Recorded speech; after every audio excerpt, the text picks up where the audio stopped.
Chapter 6. A Farewell Party. With a little scream, Pam tried to dodge the flying snake, but it hit her chest and tumbled toward her feet. Both Mr. Hollister and Pete dived for the reptile. The boy's hand reached it first. Grasping the snake behind the head, Pete held it high in the air so it would not strike at anybody. To everyone's amazement, the snake remained perfectly still. "Maybe it's dead," Pam said, recovering from her fright. As she said this, Warhorse ran up. "Snake been dead a long time," he said, chuckling. "This only snake skin filled with wool. I play joke." "And a good joke," Pete grinned, "but we didn't get it." When Warhorse realized that no one had caught on to his trick, he apologized for scaring them and put the snake back in his pocket. Pam smiled at him. "The snake was good luck for you, wasn't it? You stayed on the bowl."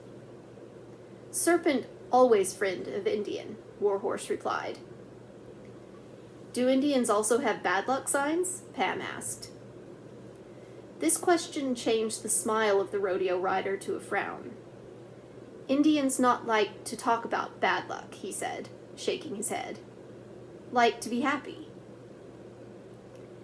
Pete, Pam, and their father looked at one another. Apparently they had hurt the Indians' feelings. "I'm sorry, Warhorse," Pam said. "We don't know your customs." This seemed to make Warhorse feel better, for he turned around and smiled.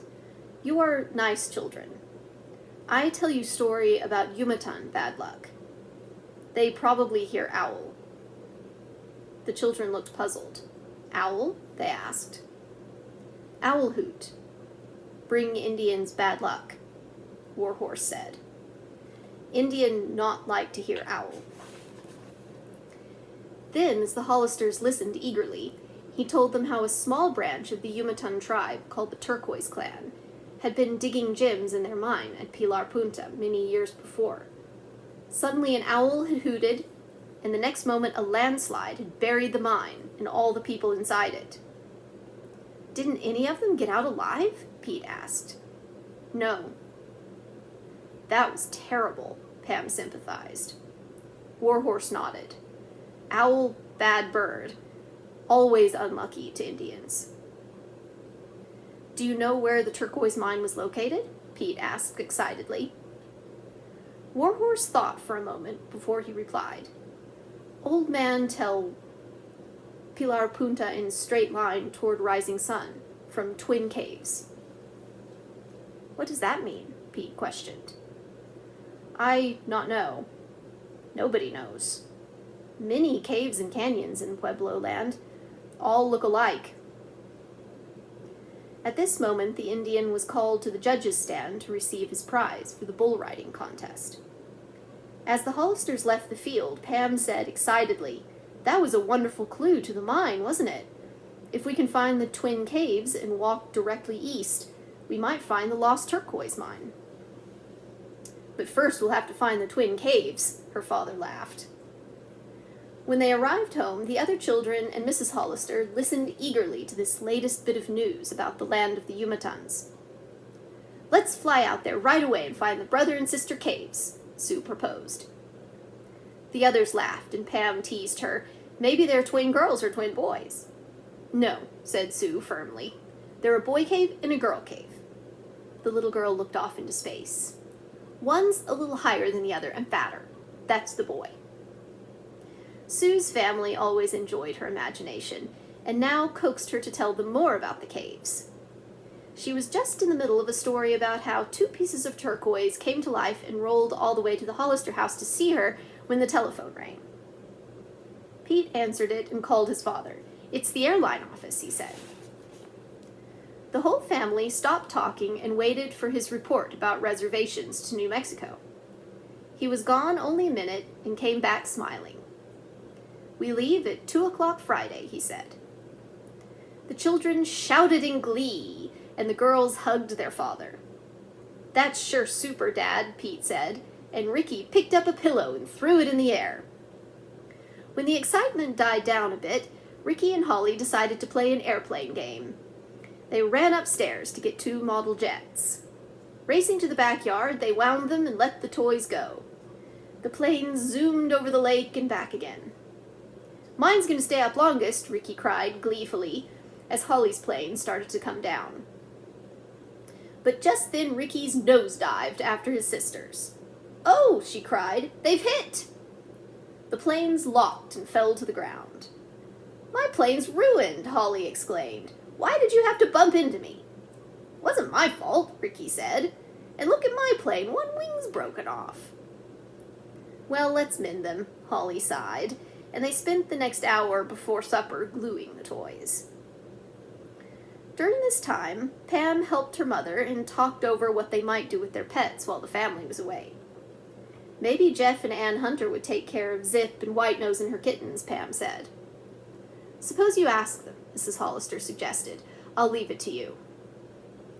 Pam telephoned her playmates, who lived down the street, and Jeff and Ann said they would be happy to take care of the Hollister pets. "Instead of moving them, though," Ann suggested, "suppose we come to your house in the morning, at noon, and in the evening to feed them and let them out for some exercise." "That would be fine, thank you very much," Pam said. "Come tomorrow, I'll show you where their food is." At the supper table, Mr. Hollister told his family more about the trip. "We'll arrive late Friday evening, a couple 100 miles from the Yucatan Pueblo, and stay at a motel," he said. "I've telegraphed that I'd like to rent a car and drive the rest of the way." "Did you tell them a big one?" Sue asked. "There are lots of happy Hollisters." "Yes, I did," her father smiled. The next morning, more suitcases were brought from the attic, and the packing continued. In the midst of it, Jeff and Ann came in.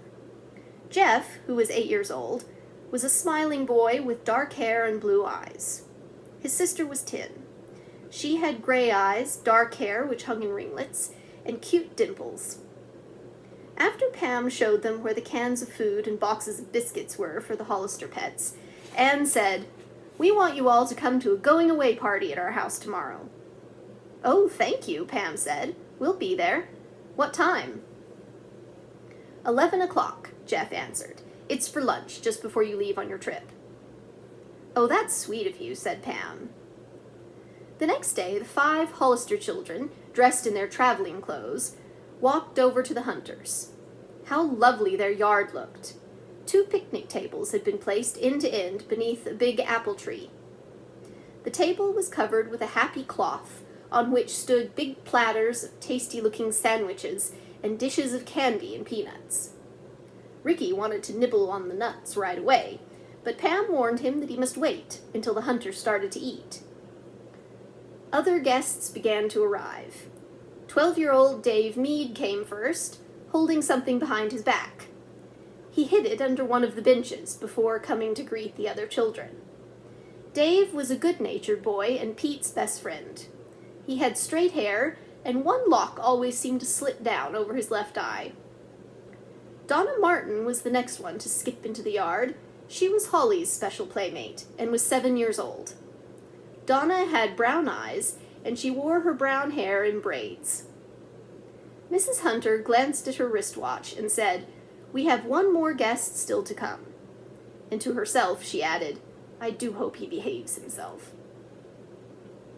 She had hardly finished saying this when Joey Brill leaped through a small hedge and dashed into the yard. "He insisted on coming," Anne whispered to Pam. Then aloud she said, smiling, "Before we start the party, we want to give you Hollisters some presents."